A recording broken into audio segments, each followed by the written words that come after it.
Well, good evening. I'm first to know meteorologist Riley Winch, and our big local story this evening is going to be on some fog developing in the late overnight hours. Right now in Thomasville, not seeing much of that fog, so we're not quite as foggy as last night as of now, but those temperatures are still going to be cooling down a little bit, and the closer we get to that dew point temperature is the closer we get to that fog forming across the area. And we see Thomasville, we expect that in the early morning hours. More inland areas see a little bit less of that fog coverage than areas a little bit closer to the coast this evening, but temperatures falling through the 60s into the lower 60s, but then they cap off in the lower 60s where those dew point temperatures will be as we head into the early morning hours. But as we head throughout the area, we do have a lot of dry weather and a lot of sunshine, especially as we head into the afternoon time frames. So the coastal fog gradually moves inland overnight, and then we get sunny and warm weather, especially as we head into tomorrow afternoon. That's where we are going to see lots of sunshine, dry temperatures, but also seeing a little bit of that humidity out there.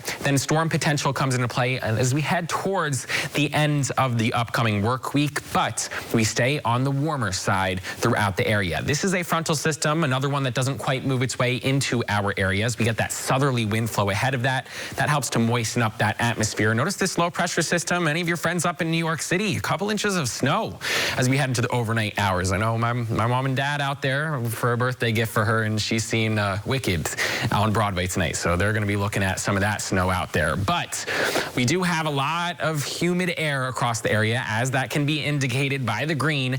And that green color on the map also indicates where we have those higher dew point temperatures. Dew point temperature of 62 degrees in Tallahassee. You might be asking, well, what does that mean? What kind of significance does this map show? It's not 62 degrees outside.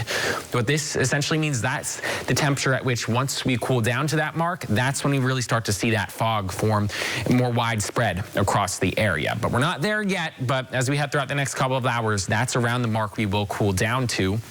Just seeing some passing clouds throughout the region as we head into the overnight hours. Some of this will be fog around 9 a.m. tomorrow morning before we start to see that clear a little bit. A lot more sunshine as we head into the afternoon as those temperatures make another run at that 80-degree mark. So we'll be watching that. And if you're driving in fog, just be mindful. Put on the low beams, not the high beams. That'll make it harder to see out there. Visibility could be down to a mile or less where you get some of that fog to form. And that fog forms when our actual air temperature cools down to that dew point temperature and we reach 100% humidity.